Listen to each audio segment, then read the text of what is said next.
Bismillahirrahmanirrahim. Assalamualaikum warahmatullahi wabarakatuh. Alhamdulillah. Allahumma salli ala Muhammad wa ala ali Muhammad. Kembali lagi di channel Ayah Cud. Semoga Allah senantiasa memberikan kesehatan, keselamatan, berkah ilmu dan rezeki yang melimpah. Amin amin ya rabbal alamin. Teman-teman, pada kesempatan kali ini saya akan meng-share informasi tentang SKB perawat terkait soal-soal KMB yang sering muncul di SKB. Sebelum masuk pada pembahasan, jangan lupa subscribe, like, dan aktifkan loncengnya untuk dapat terus mengikuti channel Ayah Cud.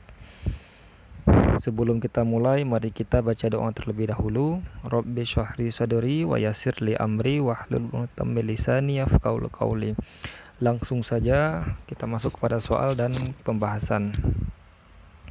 Seorang perawat sedang merawat klien yang mengalami kejang di tempat tidur. Tindakan perawat manakah yang merupakan kontraindikasi penata laksanaan kejang?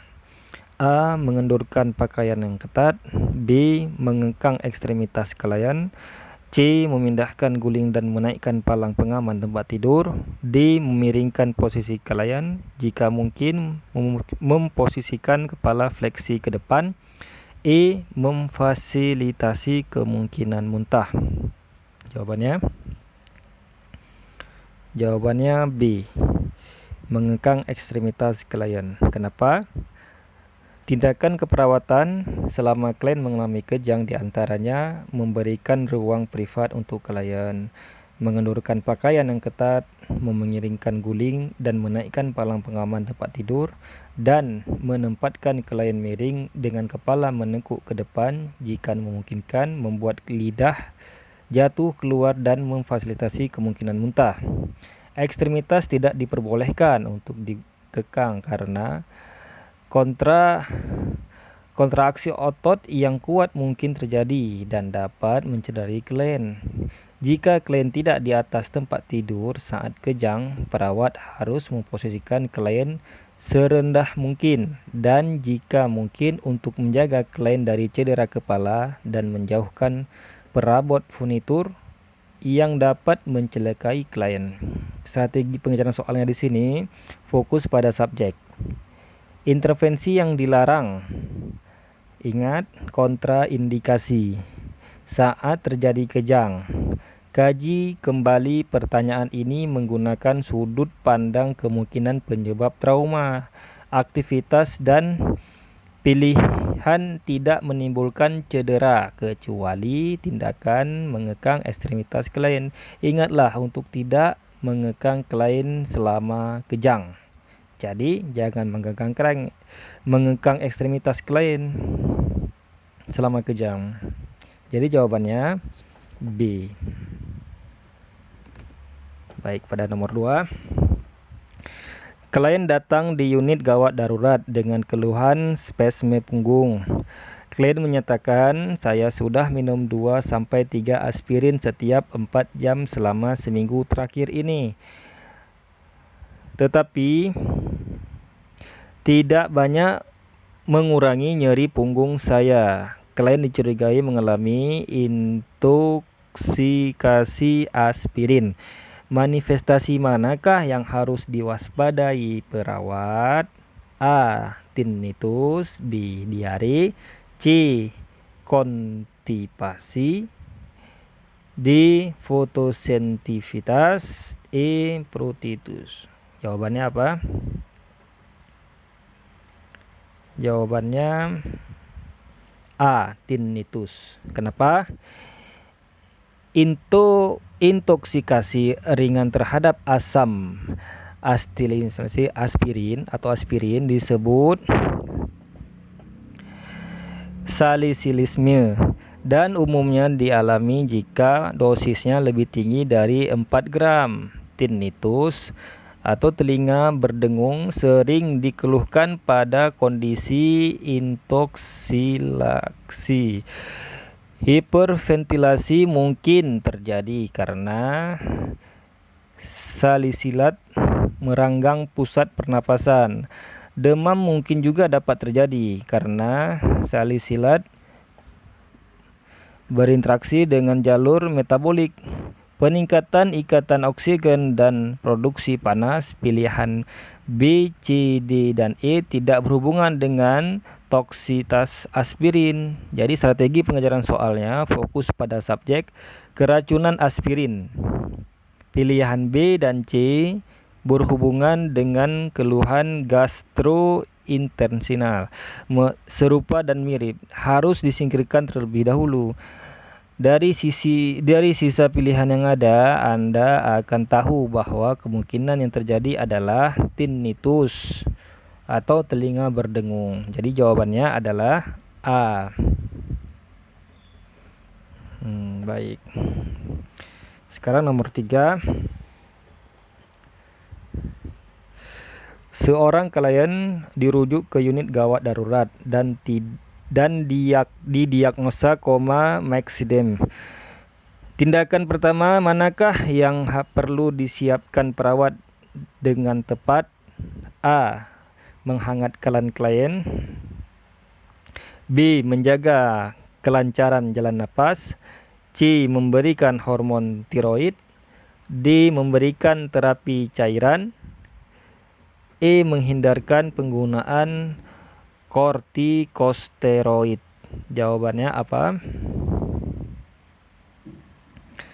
Jawabannya B. Menjaga kelancaran jalan napas. Kenapa B? Tindakan keperawatan yang perlu dilakukan pertama kali adalah untuk memastikan kelancaran jalan napas.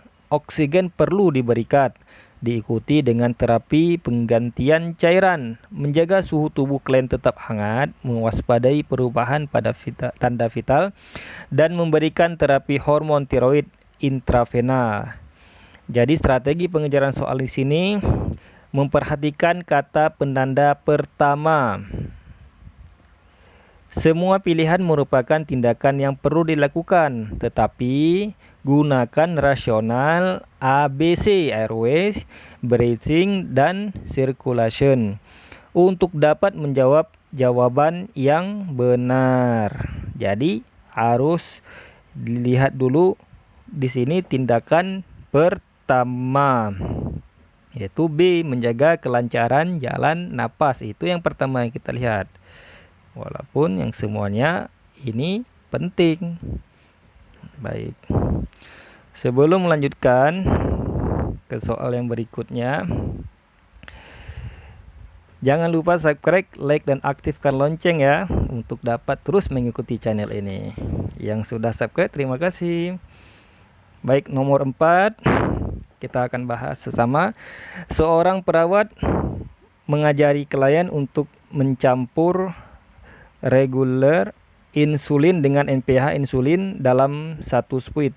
Tindakan manakah yang ditunjukkan klien yang mengindikasikan klien membutuhkan pendamping lanjut? A. Mengambil NPH insulin lebih dahulu. B. Mengambil regular insulin lebih dahulu. C. Memasukkan udara ke vial NPH insulin lebih dahulu. D. Memasukkan udara sejumlah dosis insulin yang diinginkan ke dalam masing-masing vial. E. Menginjeksi insulin dengan dosis tercampur menyiapkan kebutuhan waktu 5 hingga 15 menit. Jawabannya apa?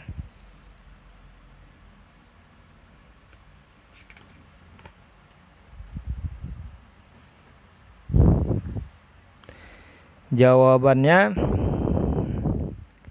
A.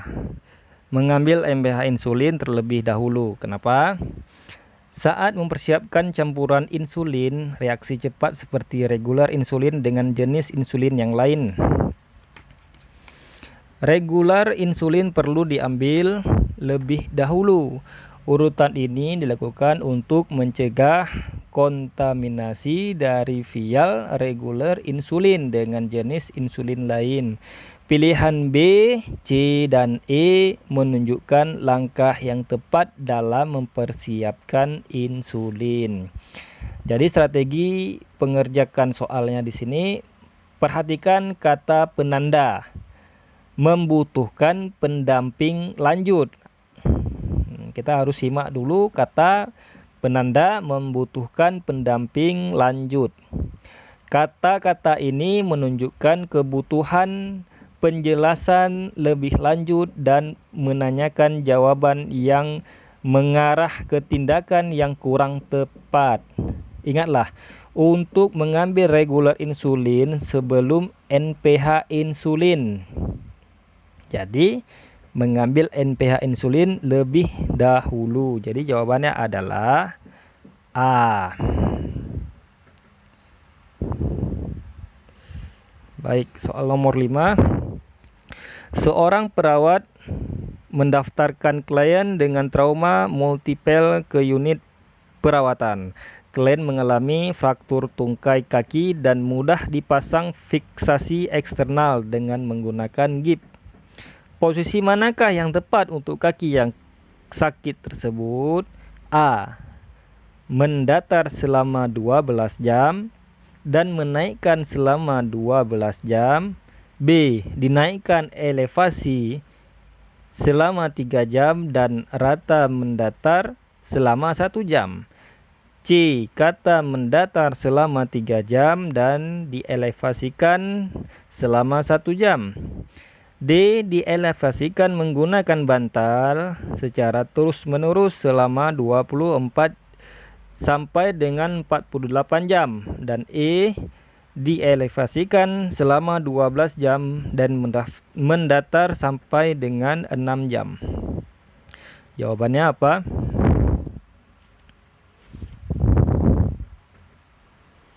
Jawabannya D. Dielevasikan menggunakan bantal secara terus-menerus selama 24 sampai dengan 48 jam. Kenapa D? Ekstremitas yang disfiksasi menggunakan gips perlu dielevasikan selama 24 sampai 48 jam pertama untuk meminimalkan pembengkakan dan memfasilitasi aliran vena. Pilihan A, B, C, dan E tidak tepat. Jadi strategi pengejaran soalnya, perhatikan kata penanda tepat. Jadi harus simak soal, lihat penanda kata-kata tepat di sini. Dengan mengingat bahwa edema merupakan salah satu perhatian pada kasus trauma dan memahami efek gravitasi pada edema akan mengarah pada jawaban yang benar. Jadi jawabannya D. Dielevasikan menggunakan bantal secara terus-menerus selama 24 sampai dengan 48 jam.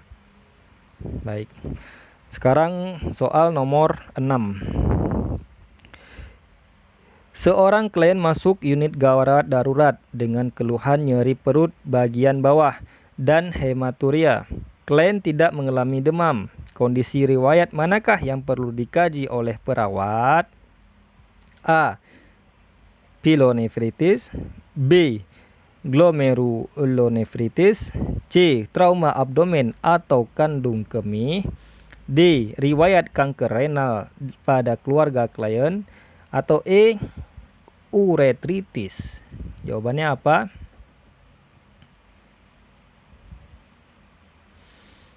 Jawabannya C. Trauma abdomen atau kandung kemih. Kenapa bisa C? Jadi, trauma pada kandung kemih perlu diwaspadai pada klien yang mengeluh nyeri perut bagian bawah dan hematuria.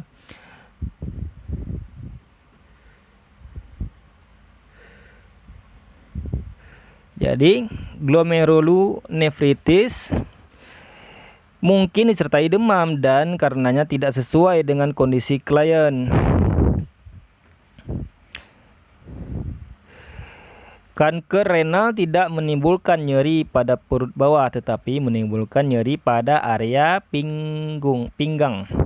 Strategi pengejaran soalnya, eliminasi pilihan A, B, dan E karena mirip dan serupa. Dan mengingat penyakit akibat inflamasi atau infeksi dapat disertai demam karena klien ini tidak mengalami demam. Pilihan-pilihan tersebut tidak terjadi.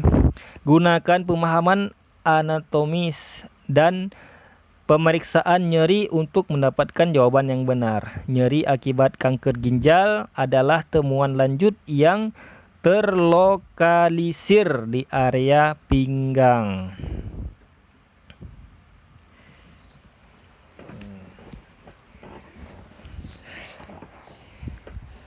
Jadi di sini terjelas terus A, B, dan E itu sama.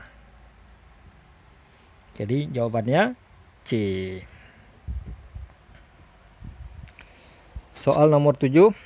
Seorang klien pria didiagnosa uretritis. Manifestasi gangguan manakah yang perlu diwaspadai perawat? A. Hematuria dan piuria.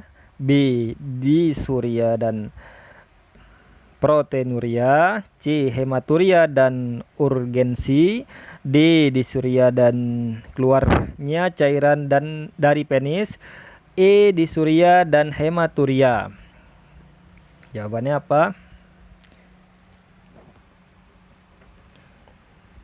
Jawabannya D. Disuria dan keluarnya cairan dari penis. Jadi uretritis pada klien pria seringkali terjadi akibat infeksi chlamydia. Ditunjukkan dengan keluhan disuria. Diikuti dengan keluarnya cairan mukopurulen melalui penis. Jadi keluaran cairan dari penisnya. Gangguan ini sering disertai dengan gonoru. Oleh karena itu, pemeriksaan diagnostik perlu dilakukan untuk kedua masalah, termasuk pemeriksaan kultur dan rapid test. Jadi strategi pengejaran soalnya fokus pada subjek manifestasi uretritis. Dengan mengingat uretritis pada umumnya disertai dengan disuria pada klien pria akan mengarah untuk mengeliminasikan pilihan A, C, dan E. Dengan memahami bahwa permasalahan yang terjadi pada uretra bukan ginjal akan mengarahkan untuk mengeliminasi pilihan B. Karena proteinuria menunjukkan adanya gangguan fungsi ginjal. Jadi pilihannya D. Karena keluar cairan di penis.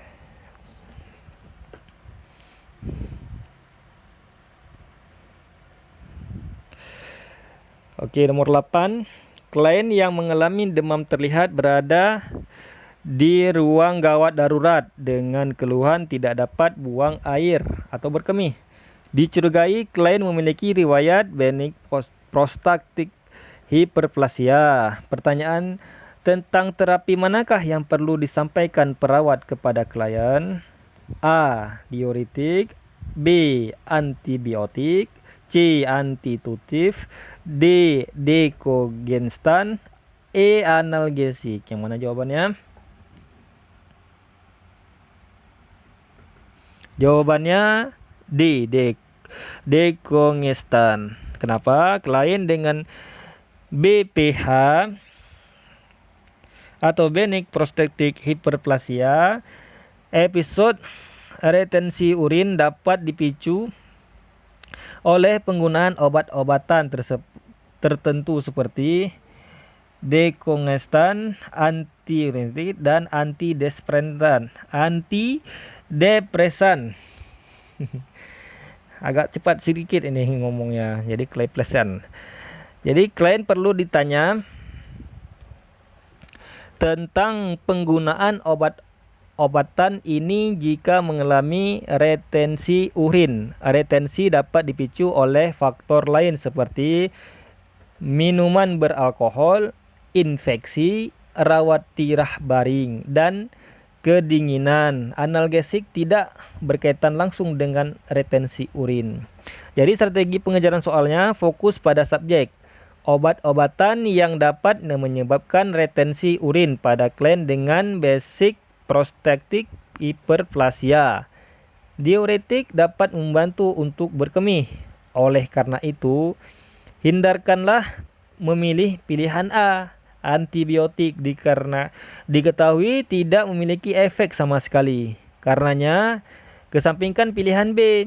Dari sisa pilihan jawaban dengan mengingat obat-obat yang mengandung antikolinergik dapat menyebabkan retensi urin akan mengarah pada jawaban yang benar.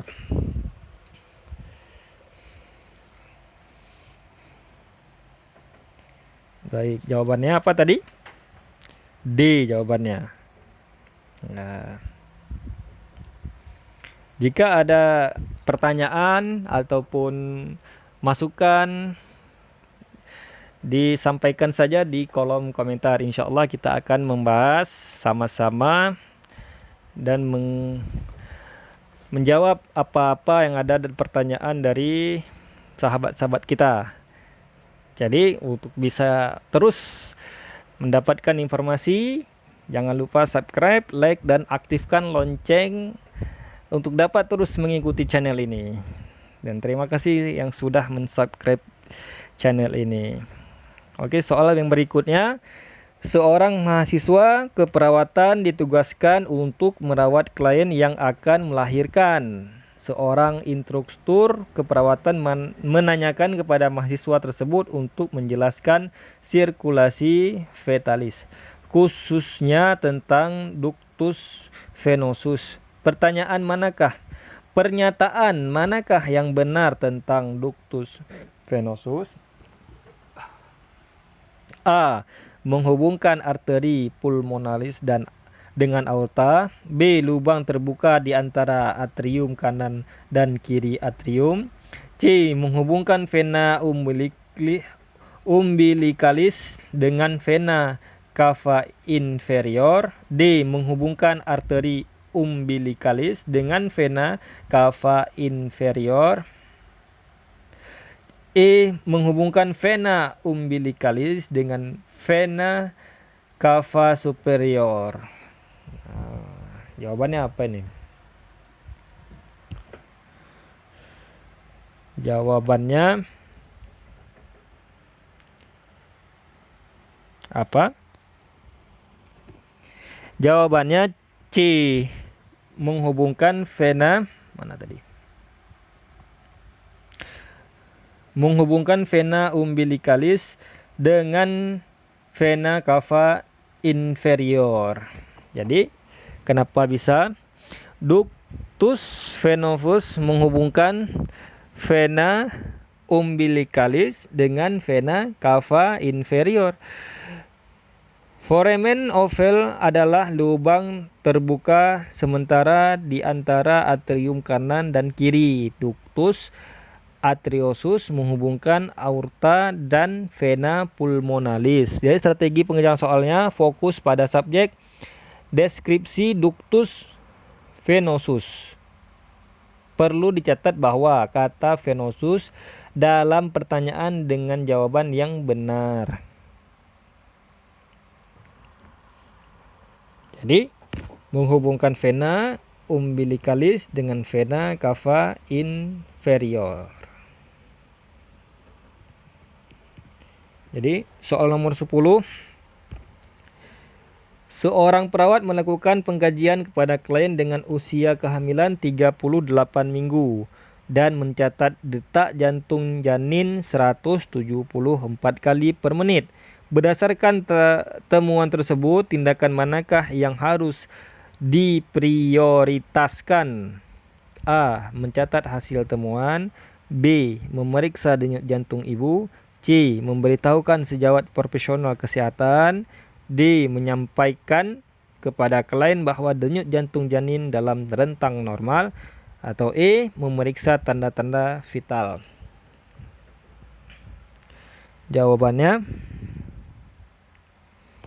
Jawabannya C. Memberitahukan sejawat profesional kesehatan. Kenapa? Denyut jantung janin atau DJJ berhubungan dengan usia kehamilan. dengan rentang antara 160 hingga 170 kali per menit. Di soal 174 kali per menit. Jadi pada trimester pertama itu jantungnya 160 hingga 170 kali per menit. Melambat sampai dengan 110 hingga 160 kali per menit pada akhir usia kehamilan.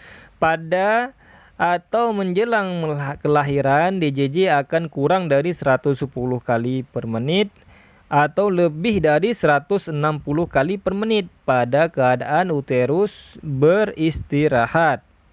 Fatal distress, perawat harus menghubungi sejawat profesional kesehatan. Jadi pilihan B, D, dan E tidak tepat untuk dilakukan berdasarkan informasi dalam pertanyaan. Meski perawat perlu mencatat hasil pemeriksaan, sejawat profesional kesehatan perlu diberitahu. Jadi harus ada pendamping yang lebih profesional dari kita. Jadi lihat soalnya. Jadi strategi pengejarannya, perhatikan kata penanda diprioritaskan. Harus jeli kita dalam membaca soal. Juga perhatikan DJJ janin klien pada usia kehamilan 38 minggu. DJJ normal pada usia kehamilan ini mendekati 110 sampai 160 kali per menit. Jadi di sini sudah naik 14 kali per menit. Yang seharusnya 110 sampai 160 kali per menit pada usia kehamilan 38 minggu. Jadi dia paling prioritaskannya memberitahukan sejawat profesional kesehatan. Nah, jadi sudah mencatat, kemudian memberitahukannya. Jadi prioritasnya ini dulu. Nah, jadi ada tahu kita tindakan selanjutnya. Oke teman-teman, sampai di sini dulu pembahasan. Pada kesempatan kali ini insyaallah akan ada video-video selanjutnya terkait soal-soal SKB perawat. Jangan lupa subscribe, like, dan aktifkan loncengnya untuk dapat terus mengikuti channel Ayah Cut dan bisa belajar bersama channel Ayah Cut. Terima kasih atas dukungannya. Apabila ada kritik, saran, dan pertanyaan, silahkan masukkan di bawah kolom komentar. Semoga video ini bermanfaat bagi kita semua. Amin ya Allah. Saya akhiri. Wassalamualaikum warahmatullahi wabarakatuh.